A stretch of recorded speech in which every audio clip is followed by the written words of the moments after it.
First things first, I'm Jenna Wolf alongside Nick Wright, who sweated out a tough one last night.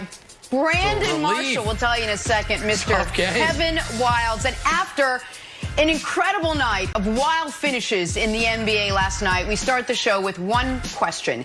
Did somebody say something about James Harden's defense? What? That's where we start this morning. Thunder Rockets Game 7, a wild finish, 9 seconds left, Thunder down 1. Luguentz Dort's shot blocked by James Harden. The same James Harden whose defense has been knocked his whole career. The same James Harden who had another miserable game on offense. Yes, that James Harden.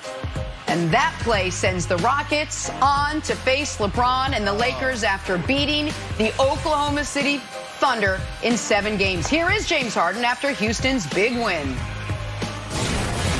Like, it's cool to, you know, get 40 or 50 points or be shooting the ball extremely well. Obviously, we all want to do that. But just to get recognition and for it to pay off, you know, when it counts on the defensive end and show that I've been engaged and locked in, for it to show in a clutch moment, it means a lot. No, man, it's a tough one. It's tough. We fought hard all year. Obviously, a lot of people doubted us, but we didn't doubt ourselves. We didn't give a damn about anybody's predictions going into any series. In any game, we expected to win. All right. And that's the way we played all season long. Every game, we expected to win. And so, yeah, that's a tough one.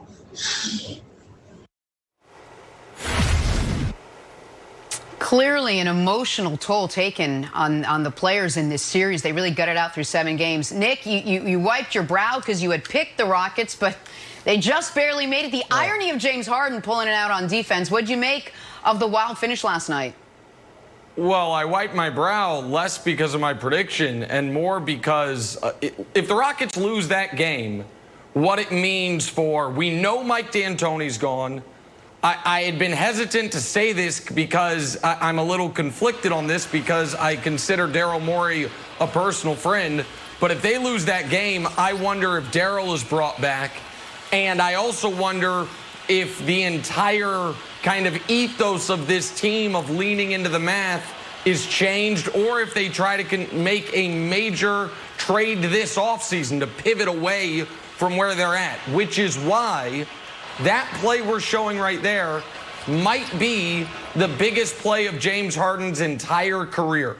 Listen, Harden was bad last night. For 46.5 minutes, he was bad. But he had another block earlier in the fourth quarter that was a huge play when it was a 1-point game. And then this block right there, which saves the Rockets franchise from total abject disaster. And it also, Brandon, saves James Harden's legacy from taking almost a hit that you couldn't recover from. He has had some really bad playoff moments, but for the last 5 years, they're playing the Warriors. Like, you can justify it. They weren't the better team. If they lose this series, Brandon, to this team against Chris Paul and kind of a makeshift group of guys that people thought wasn't even going to be in the playoffs, Harden is forever scarlet lettered. And so that still could happen to him, but this was maybe the biggest moment for Harden his entire career because of what it meant for the here and now for the franchise and for the future of how we look at James Harden, Brandon. They're lucky to get out of Game 7, Nick. I mean, we wake up at 4:30 in the morning, every morning, for a production meeting to go through the show. 4:15. And last night, I'm just sitting there in my bed watching this game, and I'm like, is this why I'm staying up? This is not what I want to see. Everyone's talking about James Harden's defense. Like, this is great. We've been asking him to do this for years. This is exactly what the Rockets need. No, it is not. What we need from the Rockets and James Harden is for them to continue to double down on Plan A. Plan A is small ball. Plan A is running everything through James Harden. I don't want to see James Harden playing this type of defense. I don't want to hear him in press conferences say, oh, I'm engaged and I'm getting it done on the defensive side. That's what's going to get you outs. That's what's going to break up this entire franchise. We need James Harden scoring 40, 50 points. That's what we need. They're lucky to get out of Game 7 to see another day. But James Harden, please, man, do not listen to the media. Don't listen to us. Please don't. Go be the James Harden we know. Dominate the basketball. Force the refs to call the foul. Don't get your teammates involved. Because if you want to continue to move on, you need to be James Harden that we've seen for the past 4 to 5 years.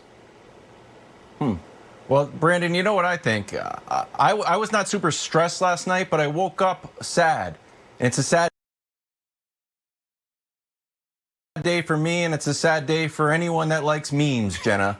Because the James Harden is terrible at defense meme is probably dead now. And look, I'm not saying James Harden is Gary Payton, but James Harden is no James Harden.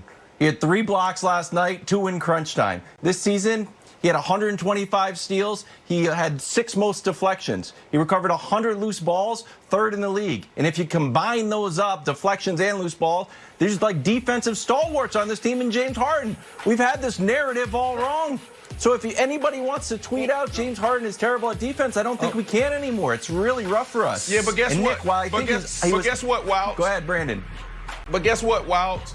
That James Harden defense and these stats that you're showing, they took a Oklahoma City Thunder team to Game 7. So what did this accomplish? It accomplished nothing. They were supposed to beat the Thunder, but it took them 7 games to do it. This is not what we want to see out of James Harden. That's true, but you know what I think, though, Brandon? One of the things that makes Harden fun to root for is that he is a little roller coastery, that he feels a little bit, I don't know, he feels a little bit more human, like you don't know what you're going to get. It's exciting. And Nick, here's listen, he had that big turnover game. I'd still be very worried about him if the Lakers series goes 7. I would be very, very nervous if I was James Harden, because then his legacy would be on the line again. This block doesn't erase everything. Well, what he has going for him in the Lakers series is they're not expected to win. But I have been as big of a supporter and defender of James Harden of anyone in the media. And James Harden, by the way, has been a good defensive player for the better part of 4 years now. He has been one of the best post defenders statistically or eye test wise over the last 3 years. But of course, to Brandon's point, he is who he is because he's won 3 straight scoring titles, because the last 2 years combined, he's averaged 35 points per game, which we haven't seen anyone do in the modern era of basketball. That is why Harden is who he is. But also who Harden is, unfortunately, and we now have a large sample size, is a guy who is not great in these moments. And I don't want to kill him too much because, listen, their final game of the year last year against the Warriors, he had 35, 8, and 5, but got annihilated because they lost. So it's not fair to then be like, well, last night he was bad on offense, but we're going to annihilate him even though they won. But he is a different guy in the biggest games of the year. That is undeniable. But I'm going to say something else, Wild, that's going to make you sad. Go ahead, Brandon. Go ahead. It's because he's trying to fix the things that we in the media is asking him to fix. He's not this great defensive player. Well, that's not why we pay him. We pay him to score the basketball. That's what you pay James Harden for. So as players, you hear the noise. It's time for James Harden to block the noise and go back to doing what he does. He dominates the basketball. He forces the refs to call the hard fouls. We're not seeing that right now. If you saw him last night, you saw this guy dribbling, penetrating, kicking it. You're right about that. He needed to attack more, and his shot wasn't falling, so he needed to find a way to get the free throw line. That's all totally fair. My point is that we have seen a bunch of these elimination games where